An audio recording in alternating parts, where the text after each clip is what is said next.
Here we go. With me, Dr. Josh Redstone. Today we're going to be taking a look at the uncanny. In fact, this will be the first of two lectures that I've prepared on the uncanny.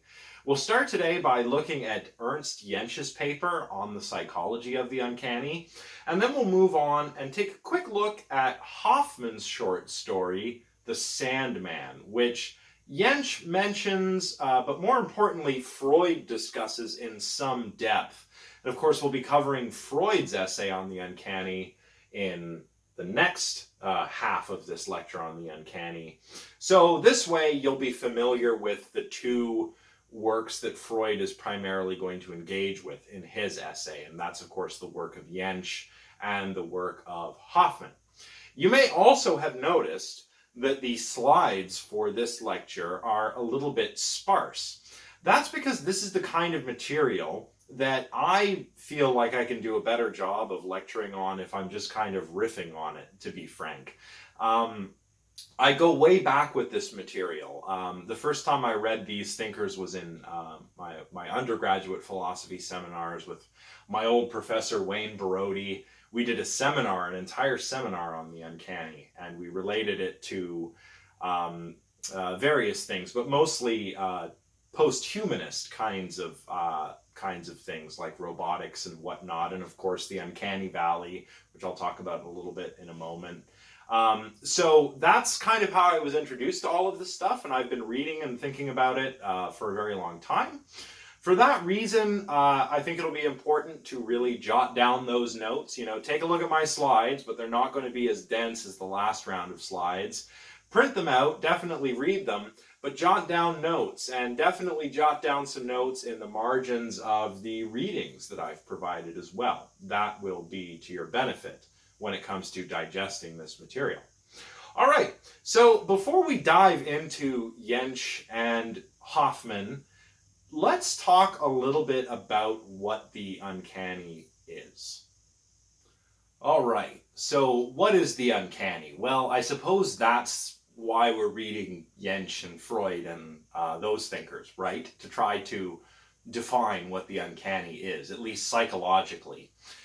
This is a word that's not really used very often in modern day English. And if it is, it tends to be in sentences like, such and such has an uncanny ability to do X, or so-and-so bears an uncanny resemblance to someone else, or something like that, right?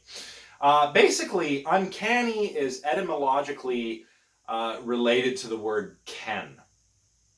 Ken is an old Scottish word that means like you're sort of what is familiar with you, or what is familiar to you. So for example, sometimes it is said when you're a little bit out of your depth at something that you are beyond your ken. Another phrase that really isn't used all that often in modern English. But in any case, uncanny is kind of related to that. It's related to the word canny, of course, as well, which is itself related to the word ken. Canny is an English word that means you're kind of smart, savvy, good at thinking on your feet, figuring things out.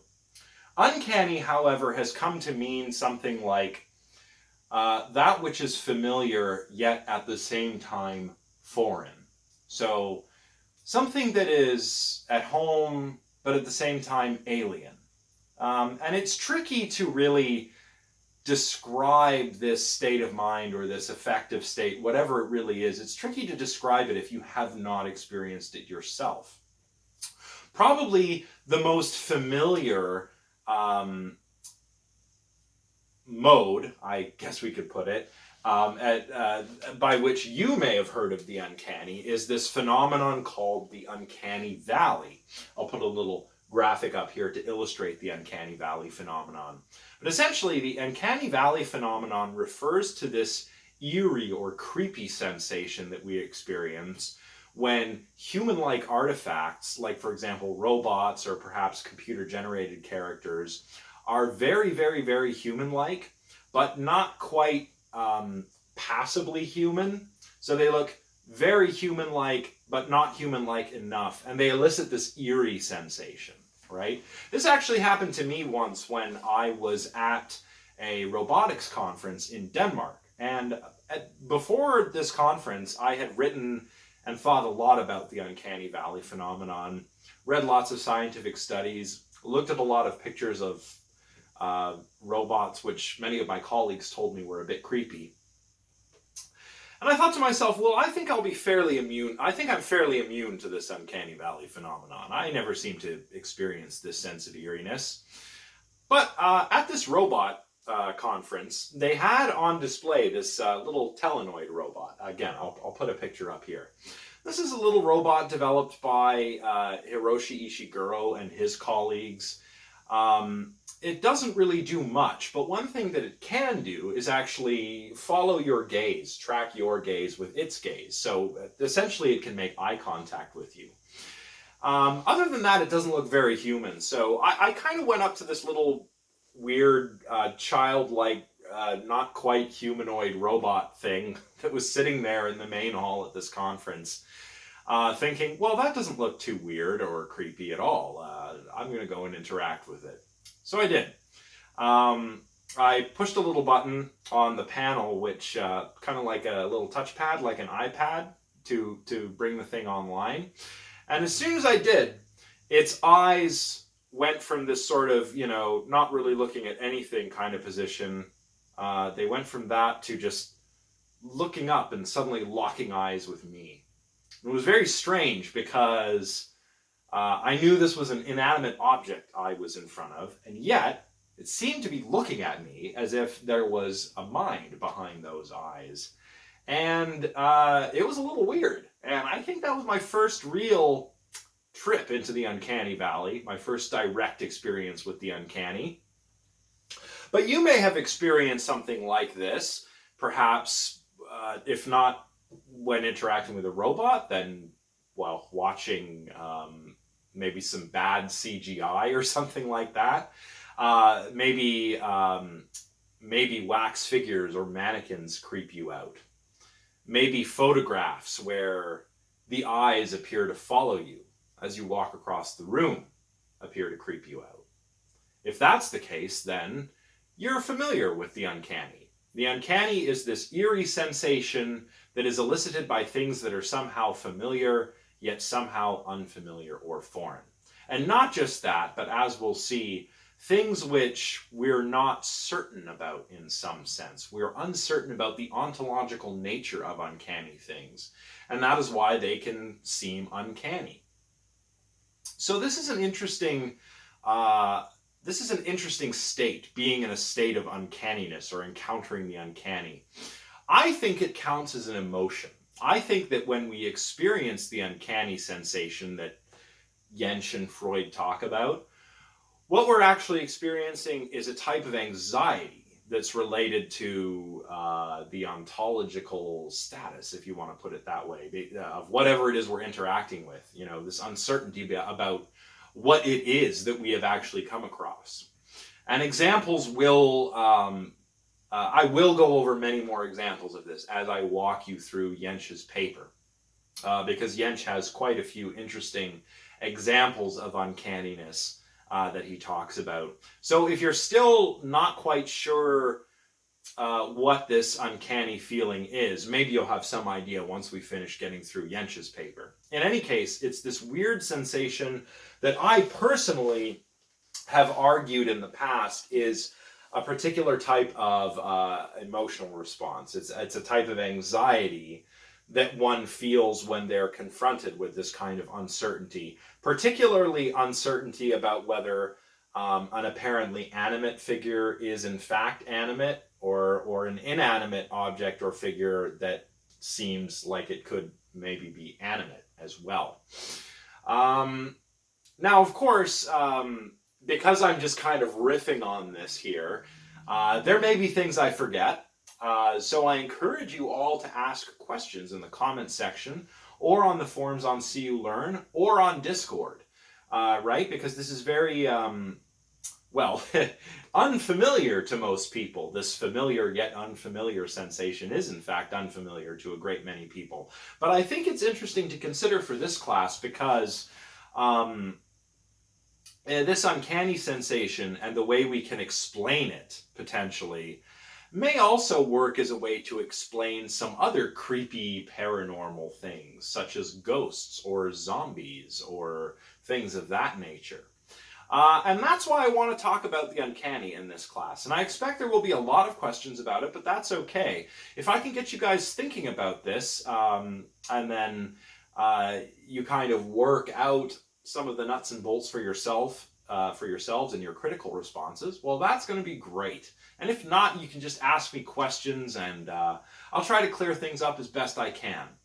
So anyway, yes, where were we? Well, the uncanny is this kind of eerie, creepy sensation that's associated with, as we'll see, a lot of examples of weird, paranormal, kind of supernatural stuff, or at least abnormal or unusual things.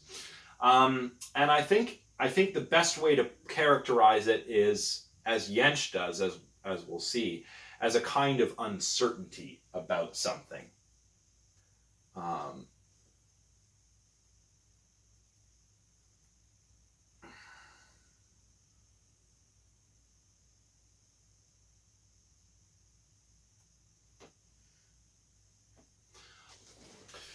All right, so on to Jentsch's paper. Now, Jentsch actually begins. Remember, Jentsch is writing in German, so he's kind of commenting at the beginning of this paper, or remarking how interesting it is that the German word for uncanny, which is unheimlich, so the uncanny is das unheimlich. Basically, that translates to the unhomely. And Jentsch remarks here that this word, unheimlich, is a particularly apt word for the sensation that it tries to describe. Because, quote, when something uncanny happens, it's because it's not quite at home or at ease in the situation concerned. The thing is, or at least seems to be foreign. Continuing on. In brief, the word suggests a lack of orientation is bound up with the impression of the uncanniness of a thing or incident.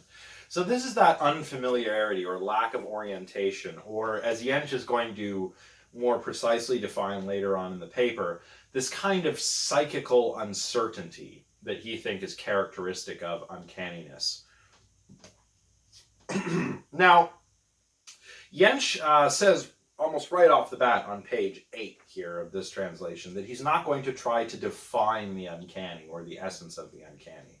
Rather, he's interested in the conditions under which the uncanny arises. And Jentsch, as I mentioned previously, Jentsch, like me, and really I'm following Jentsch here, Jentsch thinks of the uncanny as something that is affective. So in psychology, affect refers to moods and emotions. So uncanniness isn't like a property that things have.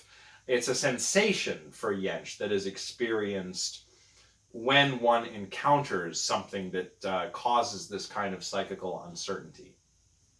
I myself don't quite characterize it like that. I think it's perfectly okay to characterize objects, events, and persons as uncanny. And then when it comes to explaining the affective side of some kind of encounter with that, we can just call that eeriness or creepiness or something like that, right?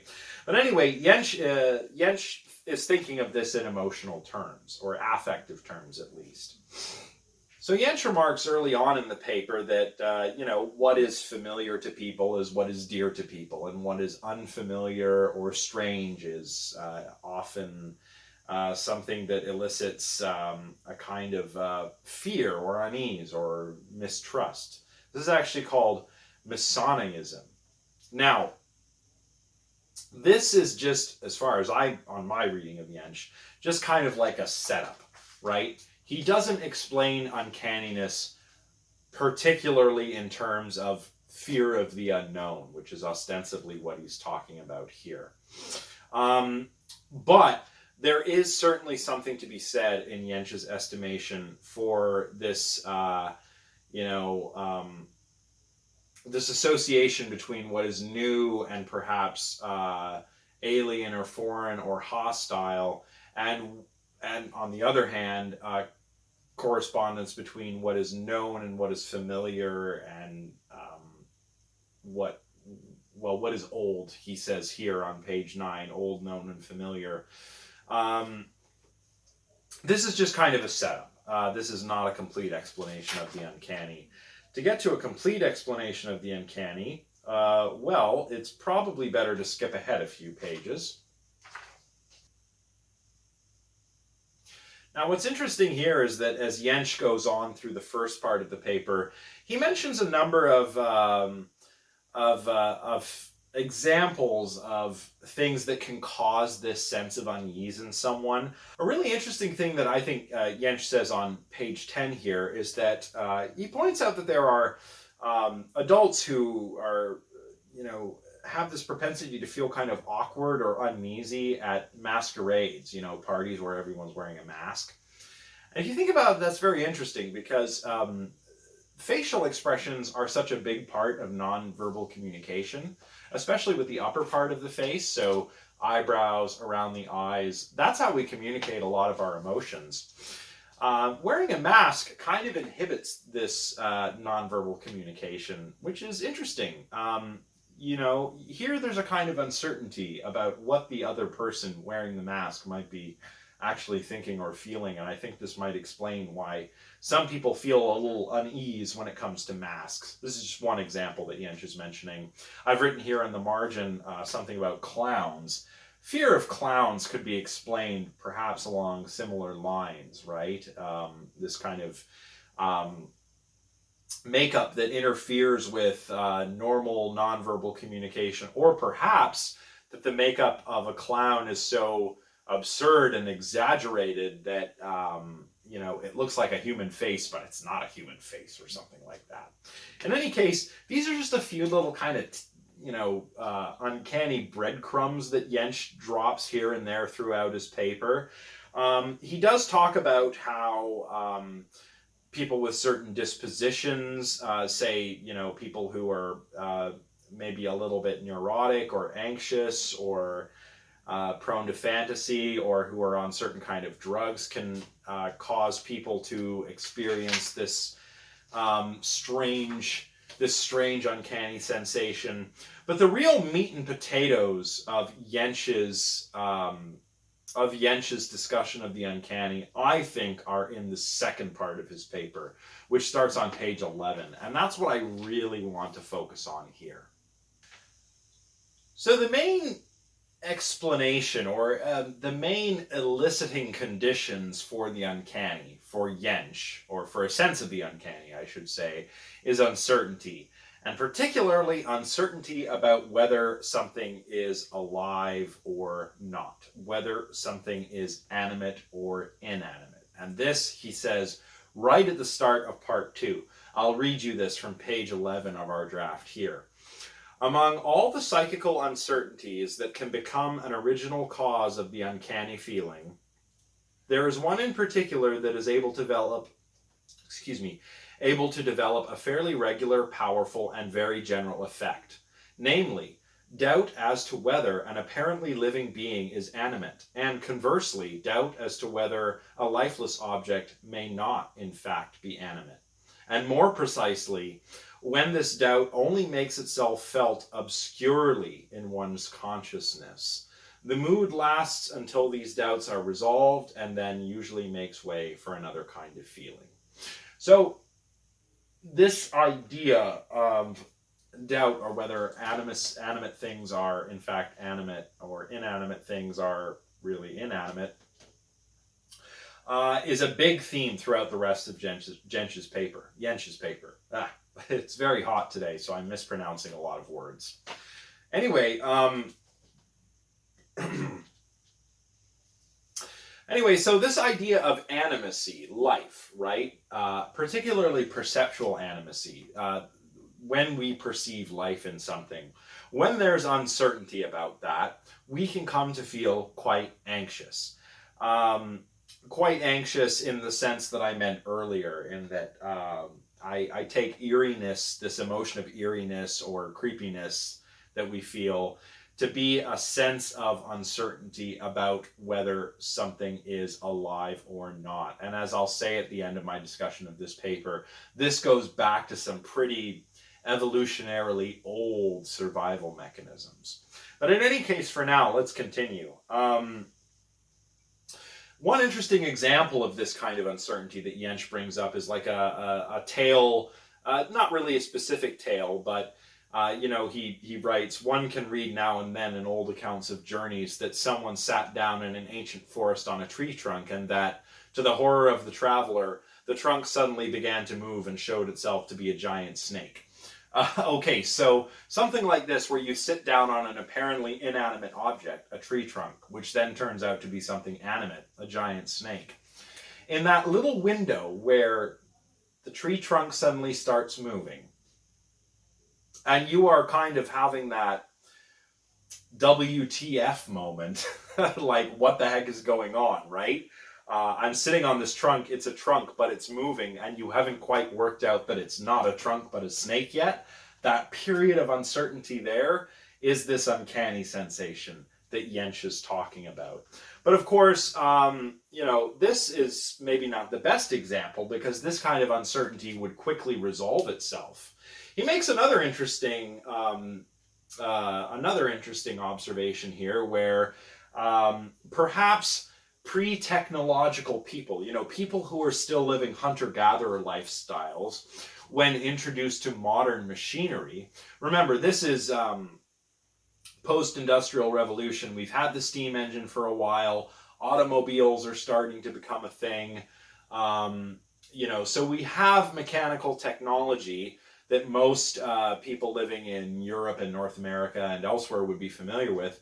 But if you were to show one of these machines, like a locomotive, to, say, a hunter-gatherer who lived in the Amazon rainforest, Jentsch remarks that, well, they might think that such a machine is actually alive, a living being, because we have this tendency to, detect animacy out there in the world, for reasons that I will discuss further, again, toward the end of this paper.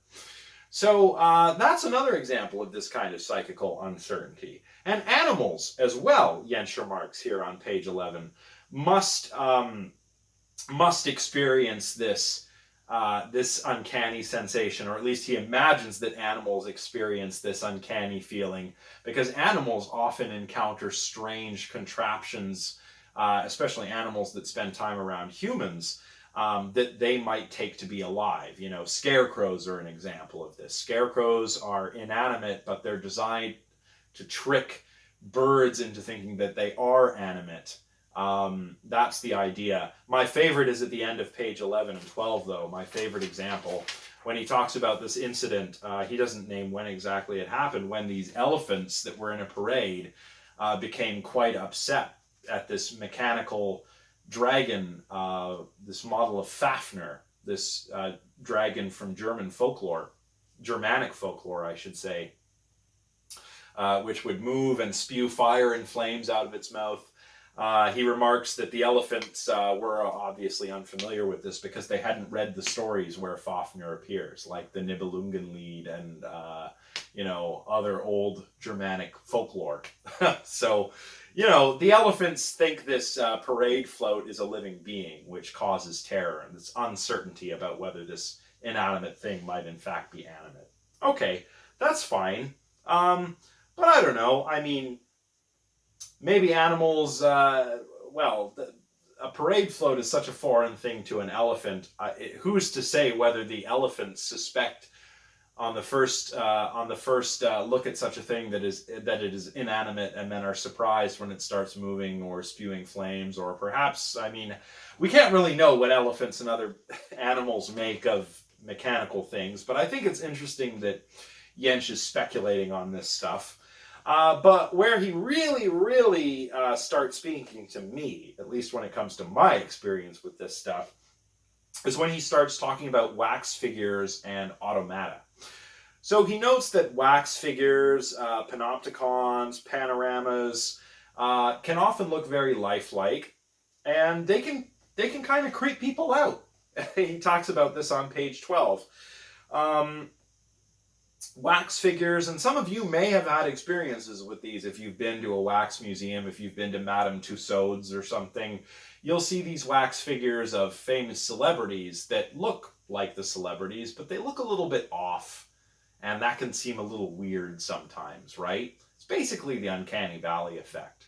And Jentsch says here that in the darkness, or semi-darkness rather, it's actually difficult to distinguish between a person, a real person standing still, and one of these wax figures, and that can cause a sense of discomfort in people.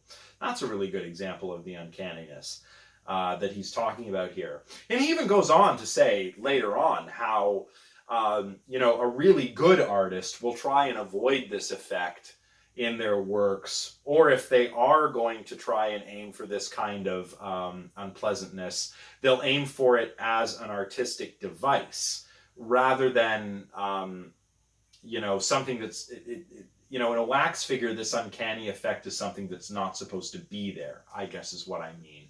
If I'm going to create a likeness of somebody, so let's say I want to make a likeness of a political figure. Maybe I want to make a likeness of, I don't know, Justin Trudeau or something, right? So I make a wax Justin Trudeau. And, it looks a little bit creepy. But that's not my intention. It's just maybe I haven't got the proportions right or the skin tone right. It's just a little bit off. That's not my intention, right? So artists want to avoid that. But sometimes artists also want things to be creepy. So maybe if I was... trying to create a frightening, horrible, lifelike figure of some kind of creepy monster or vampire or something weird, right? Then I might want a little of this uncanny there as a device to help the audience have that intended aesthetic experience, right? So that's another thing that Jentsch notes here. But most importantly, and this is, I say most importantly because this is where Jentsch ties into Hoffman and Freud. This effect, this feeling eerie in this presence of human-like artifacts is amplified when there's motion added to it. Here, Jentsch is using the example of automatons, right? For those of you who don't know, automatons are like the precursors to robots.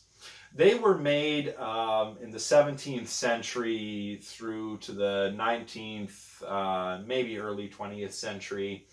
And these were humanoid figures that could move as a result of clockwork mechanisms that were inside. They didn't run on electricity or anything like that. But they were like precursors to modern day humanoid robots. And Jentsch wrote of these kinds of things. For many sensitive souls, a life-size wax or similar figure also has the ability to retain its unpleasantness after the individual has taken a decision as to whether it is animate or not. So here we're talking about stuff that doesn't move, like the aforementioned wax figures. Here, it is probably a matter of semi-conscious secondary doubts which are repeatedly and automatically aroused anew when one looks again and perceives the finer details. Or perhaps it is also a mere matter of the lively recollection of the first awkward impression lingering in one's mind. So wax figures can be creepy enough on their own because they're very lifelike. And we just kind of automatically perceive them as we perceive other people. So we're kind of, if you look at the machinery of the mind, and I'm just realizing now that, geez, I could probably do 2 or 3 more lectures on the uncanny for this course, what with all the details there are to go into. But basically, our minds are designed by evolution not just to detect living things, but to detect other people in our environment, right? So when we have a lifelike figure of a human that doesn't move, even after we've consciously decided, oh, it's a wax figure, it still looks sufficiently human-like that we kind of perceive it at a lower information processing level, I guess you could say, as if it were a human, which results in this continuing psychical uncertainty, as Jentsch would have called it. But movement amplifies this, Jentsch thought. So this is where, he says, The impression easily produced by the automatic figures belongs that is so awkward for many people. A doll which closes and opens its eyes by itself, or a small automatic toy, will cause no notable sensation of this kind. While on the other hand, for example, the life-size machines that perform complicated tasks, blow trumpets, dance, and so forth, very easily give one a feeling of unease. The finer the mechanism and the truer to nature the formal reproduction, the more strongly will this special effect make its appearance. And here, really, Jentsch is talking about what the Japanese roboticist Masahiro Mori would identify in the 1970s as the Uncanny Valley phenomenon, which is this kind of not sweet spot, but creepy spot where human-like artifacts, such as robots for Mori or automata for Jentsch, look very, very human-like, but not human-like enough to completely convince us that they're human. And we detect that there's something just a little bit off about them. And it elicits this creepy or eerie feeling, right? So,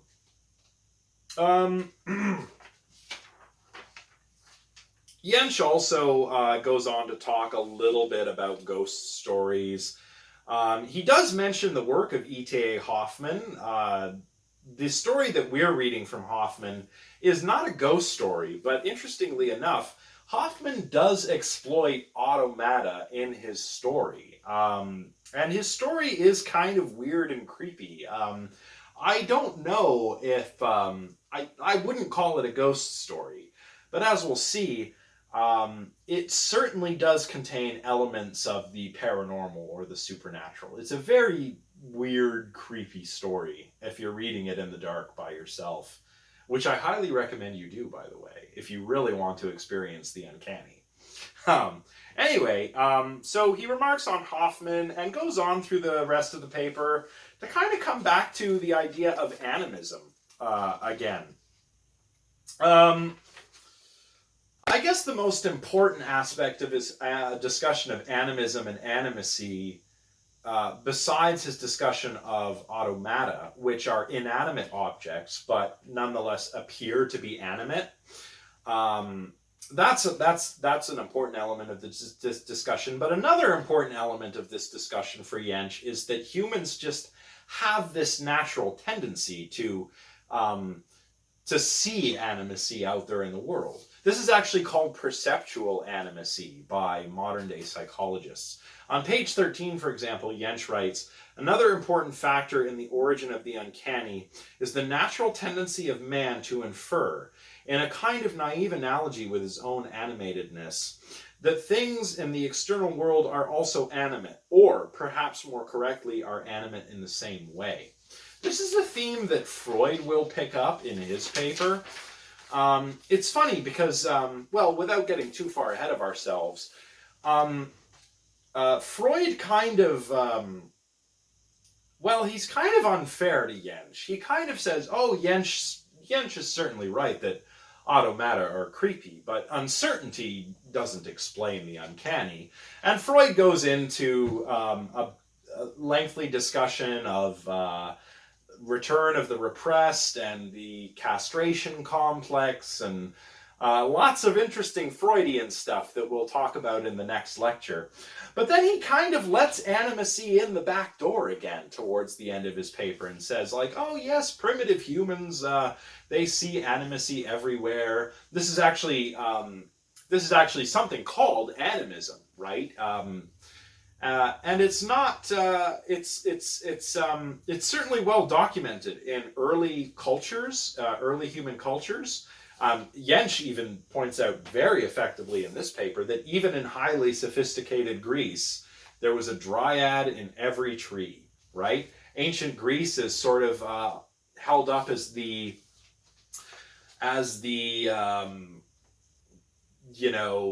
advanced ancient society, right? Doing their philosophy and art and all of that great ancient Greek stuff that was supposedly so advanced. The Greeks were still animists, right? They attributed the fall of every sparrow to Zeus, at least in the early days. And different temples, different locations in the world had spirits and gods associated with them. Of course, there are other ancient examples. The Shinto religion of Japan is an animistic religion. So here in Shintoism, there are ancestral or either ancestral spirits or sometimes ancestral spirits, sometimes nature spirits.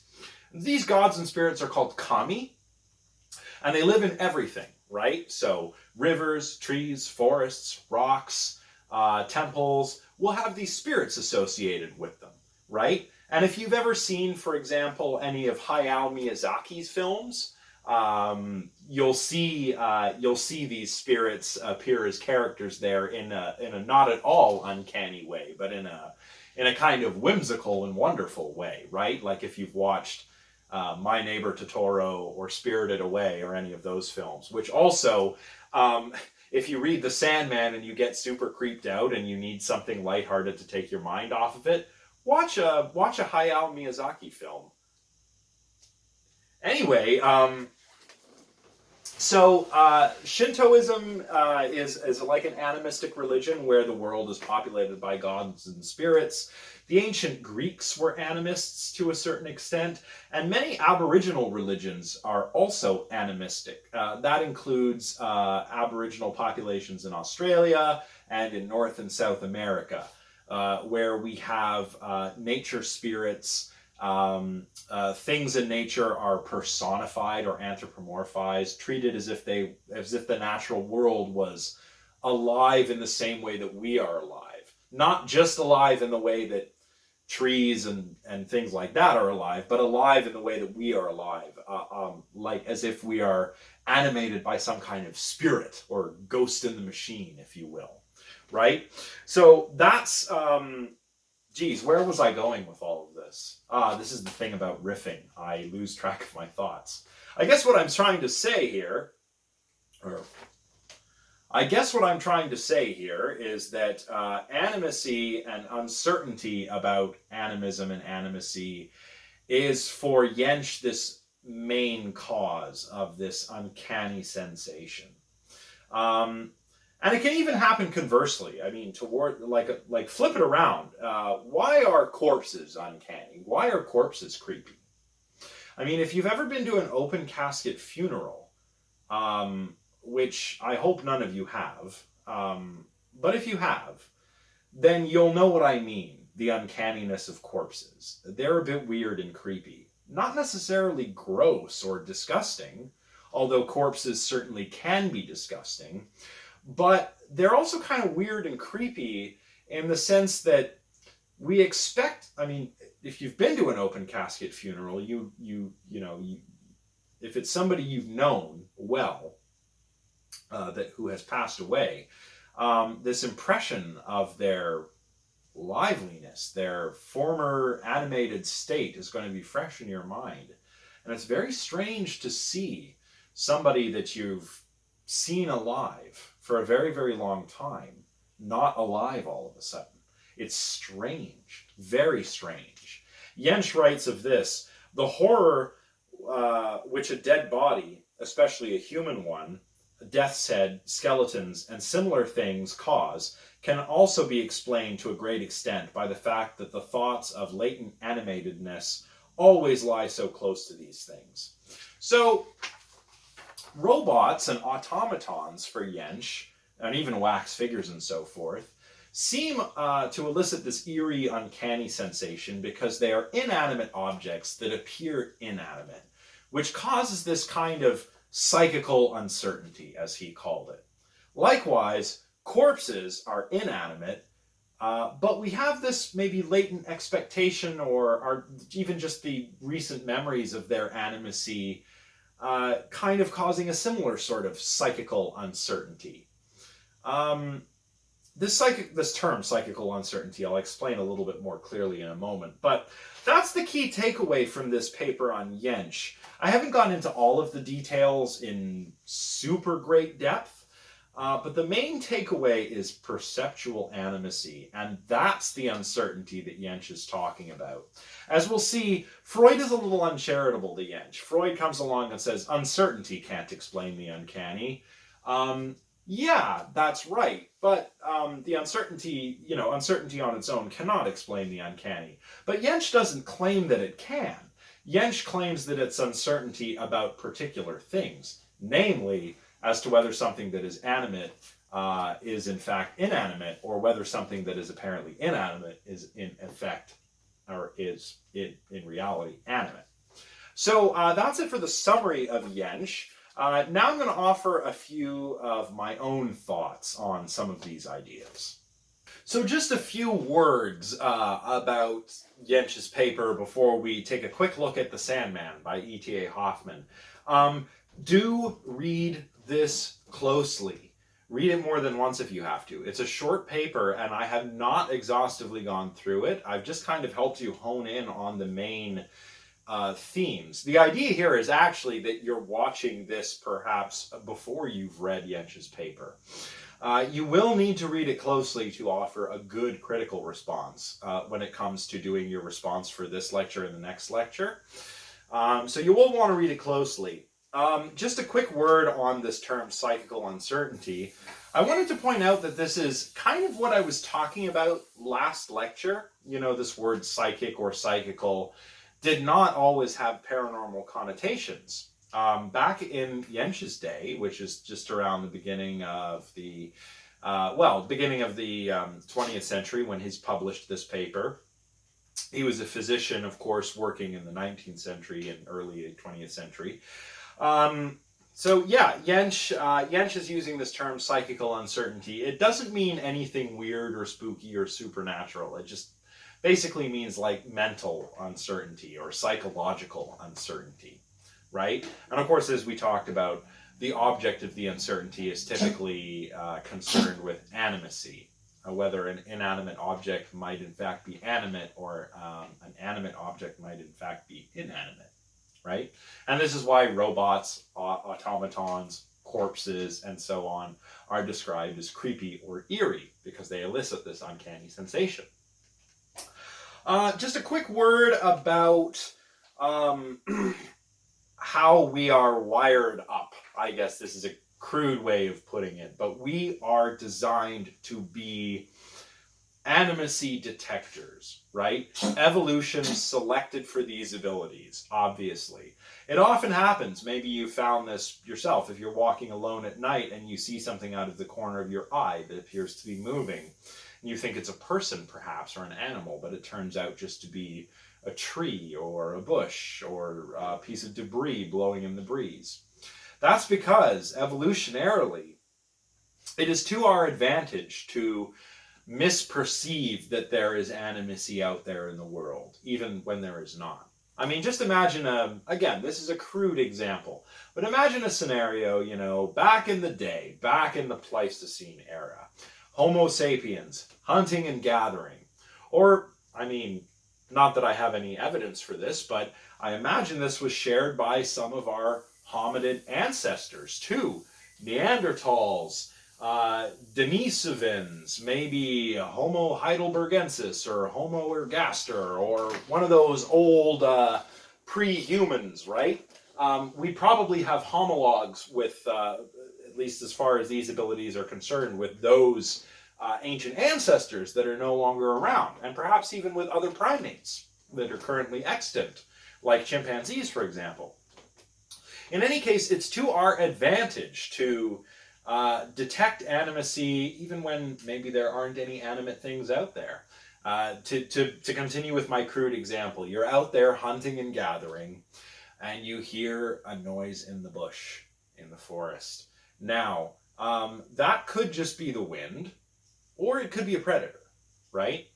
And even if it's not a predator, it's better to misidentify it as such and just get the heck out of there. Basically, this is like evolution's way of selecting humans whose cognitive and perceptual machinery operate on a kind of better safe than sorry approach, right? False positives are okay when it comes to identifying predators. If you hear a noise in the bush and you run away and it turns out there's no predator there, no problem. But if you think to yourself, oh, that's just the wind, and it is indeed a predator, you are not going to pass on your genes to the next generation. So it's not very adaptive. It doesn't increase your fitness to have false negatives. But false positives are okay. So for reasons kind of like this, I think that evolution has selected for cognitive and perceptual machinery that causes us to misperceive animacy quite a bit out there in the world. And I think this can explain early religion, like animistic religions. I think this could do a very good job of explaining why, early religions are so animistic. They're all one kind of animism or another, whether you're talking about Aboriginal religions or the Shinto religion, or even something like the ancient Greek religion, which it's usually talked about as being a polytheistic religion, and it is, but it has a heavy, heavy animistic component to it, which Jentsch acknowledges in his paper. So I think that this kind of evolutionary pressure may have shaped the human mind to work like an animacy detector. And this is why, for example, other ostensibly paranormal or supernatural things might seem creepy. Imagine you're at a haunted house, for example, or a house that you've been told is haunted. Now, maybe it's just an old house. Maybe there aren't any ghosts at all. Maybe there are no ghosts at all. Maybe we're all metaphysical naturalists, right? And ghosts don't exist. But you see the curtains blowing when the window's apparently closed because it's a drafty house. You hear noises that sound perhaps like voices speaking to you. This is your evolutionarily old mind saying, there are other agents out here in my immediate environment. And you need to be attuned to that because one of them might mean you harm. Now, I don't intend for this to be a sweeping explanation of everything that is supernatural or paranormal, but it's probably something I'll talk a lot more about when we talk about ghosts. In any case, I think that this kind of thing explains not just our tendency toward animism, but also things like the Uncanny Valley phenomenon, and indeed this uncertainty about whether something is animate or inanimate, being so existentially important, is a big part of why the uncanny sensation feels the way it does. I don't think it's the whole story. I think probably something else that is involved is that it's not just a potentially living or an animate or inanimate agent that we're uncertain about, but an animate or possibly animate or inanimate agent that also has mental states and that might have some ill intent toward us or something like that, right? And this is especially so when it comes to robots and automata. But that would be a lecture for another time, a lecture on the Uncanny Valley specifically, which isn't really a paranormal phenomenon at all. But if any of you have any questions about it, I'd be happy to answer them. Well, that's all I want to say about Jentsch for now. I'll probably riff on a few of these themes a little bit more when I talk about Freud's essay, but that's all I'm going to say about Jentsch for today. I think that we'll wrap things up by just taking a quick look at ETA Hoffman's story, The Sandman. All right, so Jentsch makes reference to this short story by ETA Hoffman. So does Freud quite extensively, as we'll see in our next lecture. In any case, this is a short story that originally appears in a collection called The Night Pieces. It was published in the early 19th century in German.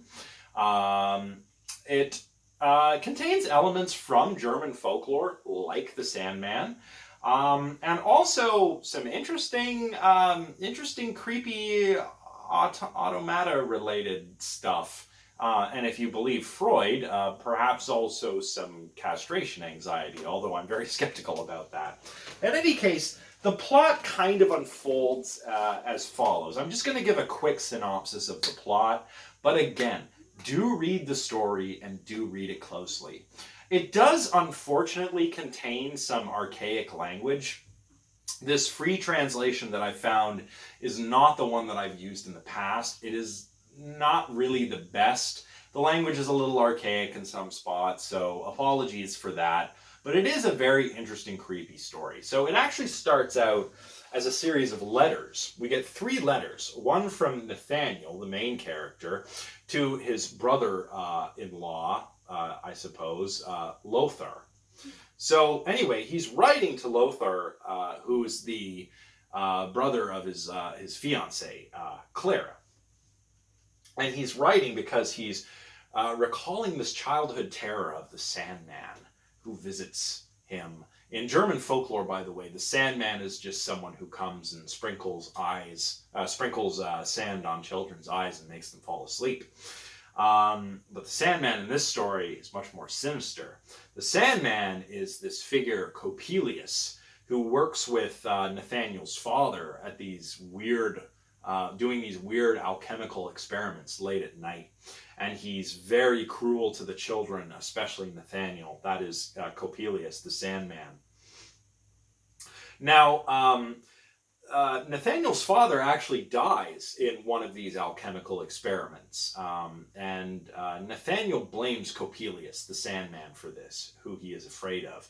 And he's writing, recounting this childhood terror to his friend because he's just seen this fellow Coppola, who he thinks is Coppelius in disguise.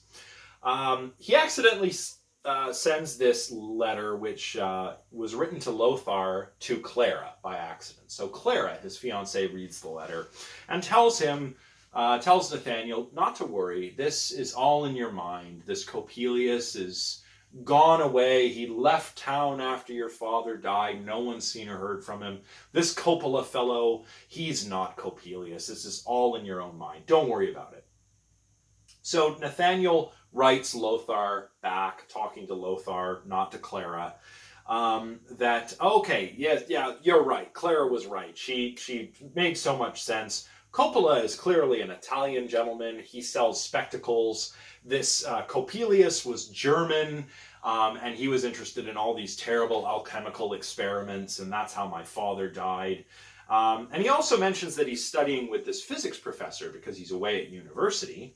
He's studying for this, under this professor Spallanzani, who's known Coppola for years and says there's no problem with Coppola here. He's a good guy. I've known him for years. Don't worry about it. So Nathaniel returns home on a little break from his studies, and this is where the letters end, and it takes over as a kind of narrative being written by Lothar's friend, who knew Lothar and Nathaniel.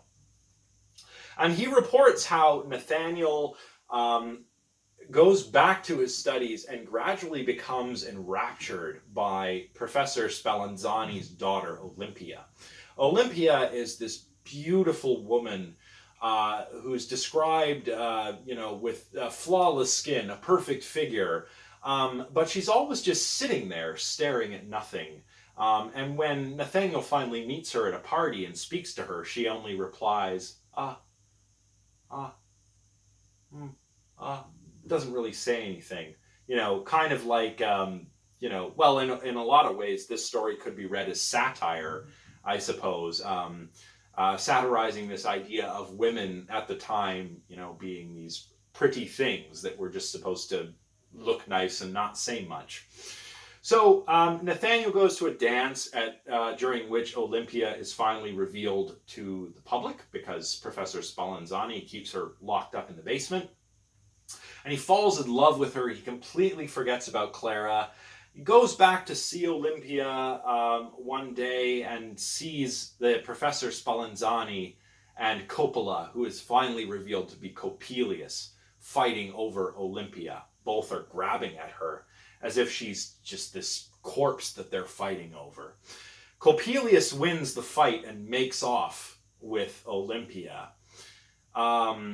But as she's being carried away, Nathaniel sees these two empty holes in her head. The eyes are just on the floor, covered in blood, covered in Professor Spallanzani's blood. Here it is in fact revealed that Olympia is an automaton. She was not a human being at all. Nathaniel had fallen in love with her, and upon seeing that she is an automaton and that her eyes are on the floor and that Coppelius is somehow involved in this, he goes mad and starts strangling the professor. Eventually they bring him home, though. He gets back home and recovers once again. The eyes are really interesting here. This is something we'll talk about more when we talk about Freud, but the reason the eyes are a theme here is because this legend of the Sandman that Nathaniel hears when he's a kid is not this benign figure who comes in the night and sprinkles sand on you so you fall asleep. Rather, the Sandman, aka Coppelius, is this horrible, sinister figure who takes the eyes from children who do not go to sleep on time and takes them back to his home on the moon, where he feeds them to his children that have these awful crooked hooked beaks that eat the eyes of these children. So that's why eyes are a big theme here. Anyway, just when you think Nathaniel's recovered finally, he goes up to the top of this tower in his hometown with Clara. He's forgotten about Olympia, but he has this spyglass with him that he bought from Coppola back in his time at his university, and he decides to go up to this tower with Clara, and Clara points out this moving bit of brush in the distance. Nathaniel takes out his spyglass and looks, and he sees Clara off in the distance through the spyglass, even though Clara is standing beside him. And at this moment, Coppelius appears in the crowd, and Nathaniel loses his mind once again, and I believe falls to his death. So, this is just a quick synopsis. Wow, yeah, kind of a downer, right? When I tell it, but when you read it, it's actually quite creepy. And again, the language is archaic. We hear Clara in her letter to Nathaniel writing about how she's, just being, a silly woman at some points or another, worrying about Nathaniel. There's some other archaic language which is a little unfortunate, but bear with me here. This is a good, creepy story. Jentsch talks about it a bit, but Freud talks about it a lot, and you will want to be familiar with it when we engage with Freud's paper in our next lecture. That is all for today. I know this lecture has kind of been a little bit, all over the place, a little here and there. The slides will be a little bit sparse for this one, because what I really want you to do is take a look at these readings and read them closely for your critical response. You don't really need much in the way of PowerPoint slides to do that. What you do need to do is read close, make notes of what I've said here, and make notes in the margins of your readings. But in any case, that's it for talking about Ernst Jentsch and ETA Hoffman. Again, this is just meant to kind of give you the main themes. I'm not doing justice to these works here by any means. But I just want you to know what to look out for while you're reading them. And then when we discuss Freud, we will return to Jentsch and Hoffman, and we'll also discuss some other ways in which all of this talk about the uncanny might apply to the paranormal and the supernatural, especially with regard to ghosts and things like that. Okay? So that's it for today. Please do let me know if you have any questions, and I will see you next time.